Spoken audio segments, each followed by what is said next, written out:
네, 기업 특집으로 엔터와 미디어 관련 전문가를 모시고 내년도 전망을 한번 해보겠습니다. 오늘 유진투자증권 이현지 연구위원이 직접 스튜디오에 나와 계십니다. 연구위원님 안녕하십니까? 네, 안녕하세요. 자, 먼저 내년에도 엔터 미디어가 금년과 같이 시장의 뜨거운 이슈로 부각이 될지, 특히 메타버스라든가 NFT 플랫폼 모멘텀이 계속 이어질지 한번 진단 부탁드립니다. 네. 미디어 업종의 기대 포인트는 우선 대형사 같은 경우는 미국 드라마의 시작, 그리고 중소형사는 텐트폴 중심의 IP 비즈니스가 될 것으로 보고 있는데요. 네. 엔터 업종에서의 기대 포인트는 이제 두 가지, 오프라인 콘서트 재개, 그리고 NFT 사업의 본격화가 될 것으로 보고 있습니다. 네. 그래서 NFT와 메타버스라는 시장이 이제 막 개화하기 시작했기 때문에 올해는 기대감에 따른 주가 상승이었다면 내년은 이런 NFT와 메타버스가 수익화되는 기업 중심의 주가 상승세 이어질 것으로 전망합니다. 네, 네. 그렇군요. 내년에는 기대감이 수익화로 연결이 되기 때문에 좀 더 주목을 해볼 만하다라고 말씀하셨는데 특히 유진투자증권에서 이 탑픽 기업으로 SM 그리고 하이브를 꼽으셨거든요. 뭐 대표적인 두 종목인데 두 종목에 대한 의견도 함께 들어볼게요. 네. 앞서 말씀드렸다시피 NFT라는 사업이 가능하려면 두 가지, 즉 IP가 탄탄해야 되고 이를 구현할 플랫폼이 필요합니다. 그래서 강력한 아티스트 IP와 자체 플랫폼을 보유했다라는 측면에서 하이브와 SM을 최선호주로 추천드리고 있는데요. 뭐 본업에서만 보더라도 사실 하이브는 방탄소년단, 세븐틴 중심의 오프라인 공연, 그리고 위버스 중심의 성장을 기대하고 있습니다.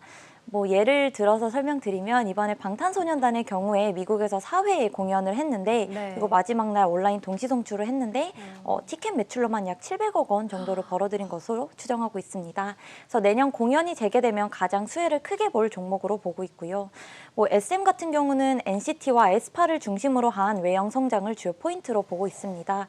그래서 주요 아티스트 중심의 음반 음원 매출 성장, 그리고 공연 매출의 확대, 그리고 자체 플랫폼 구축, 뭐 공연이 바로 가능한, 즉 수익화가 바로 가능한 아티스트가 많다라는 점도 SM의 장점으로 보고 있습니다.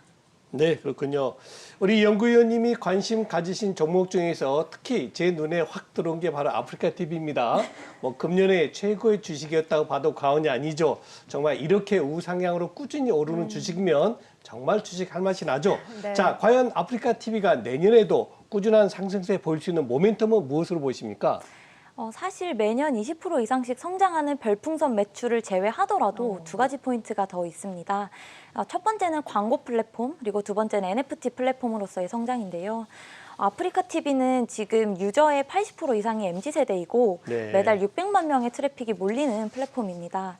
즉 AAM이라고 하는 광고 플랫폼을 도입하면서 네. 광고 단가의 상승, 그리고 빅게임사로의 광고주 풀의 확대로 광고 플랫폼으로서의 매력도 부각이 되고 있고요. 그리고 두 번째는 이제 NFT 플랫폼으로서의 성장입니다.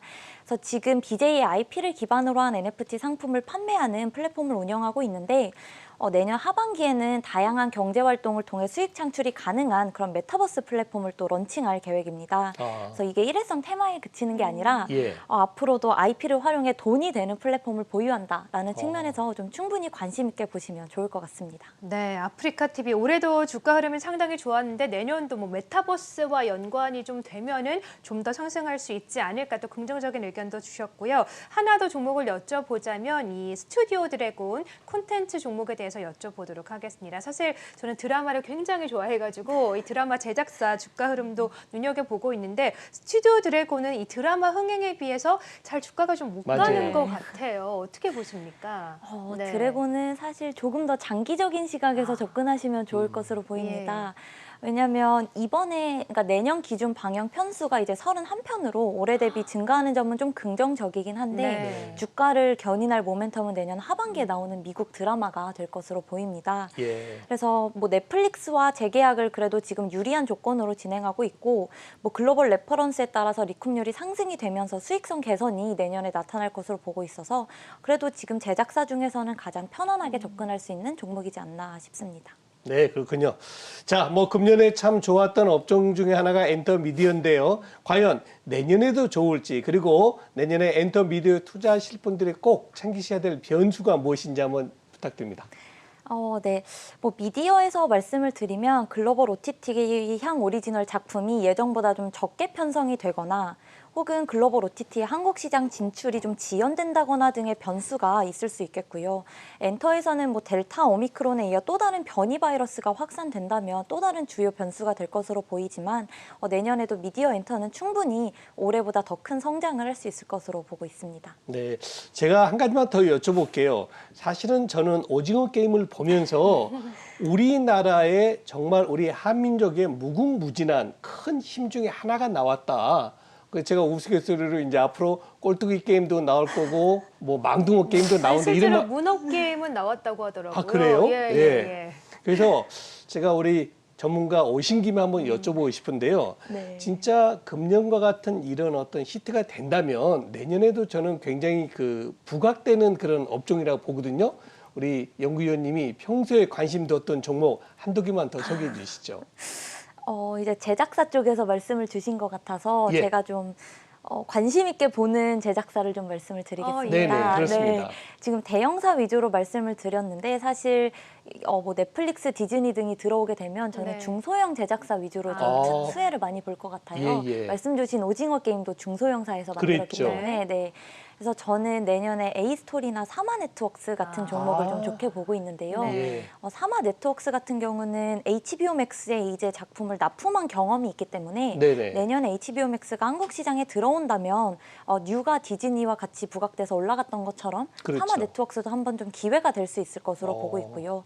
A스토리 같은 경우는 이번에 지리산이라는 드라마에 이어서 내년에 무당이라고 하는 또 다른 텐트폴 드라마가 예정이 되어 있습니다. 예. 네. 그래서 앞에서 말씀드렸다시피 중소형사는 텐트폴 중심의 IP 비즈니스라는 측면에서 A스토리도 한번 주목해 보시면 좋을 것 같습니다. 네, 네. 그렇군요. 주목할 종목으로 A스토리 그리고 사마 넥터스까지 말씀해 주셨고 저도 또 하나 좀 여쭤보고 싶은 게 A스토리도 사실 좀 종목의 주가가 잘 가다가 지리산이 좀 예상보다 흥행을 못하면서 주가가 좀 지지부진했잖아요. 최근에 또 제작사 중에서 눈에 띄는 종목이 제이콘텐트리인데 제이콘텐트리가 맞습니다. 또 최근에 JTBC에서 새로 방영하는 드라마 논란으로 좀 주가가 계속 하락세거든요. 네. 이렇게 좀 매수를 들어갔는데 뭐 드라마 흥행이 부진해서 주가가 내리거나 할 때는 어떻게 전략을 짜야 되는지 이 부분도 함께 유의점으로 말씀해 주시면 좋을 것 같아요.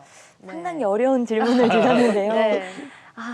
이게 만약에 들어갔는데 생각보다 네. 반응이 너무 안 좋다고 할 때는 그러니까요. 예. 네, 이게 참 드릴 수 있는 말씀이 이것밖에 없어서 안타까운데 네. 좀 기다리셔야 할 것 같습니다. 그래요. 네, 섣불리 손절보다는 조금 기다려보자. 왜냐하면 그 드라마만 보고 들어간 게 아니기 때문에 맞습니다. 네, 이 제작사에서 어떤 작품을 또 만드냐에 따라서 충분히 주가가 오를 모멘텀이 생길 수 있거든요. 네. 그래서 뭐 제이 콘텐트리 같은 경우는 설강화 때문에 좀 휘청하긴 했지만 네. 내년에 넷플릭스 오리지널 작품을 5편 이상 준비하고 있습니다. 그렇군요. 네, 그럼 또 다른 주가 모멘텀으로 작용할 수 있을 것 같아서 좀 기다리시면서 네. 접근하시는 게 좋을 것 같습니다. 알겠습니다. 정말 뭐 제 생각에도 네. 우리나라에는 이정재 씨만 있는 게 아니죠.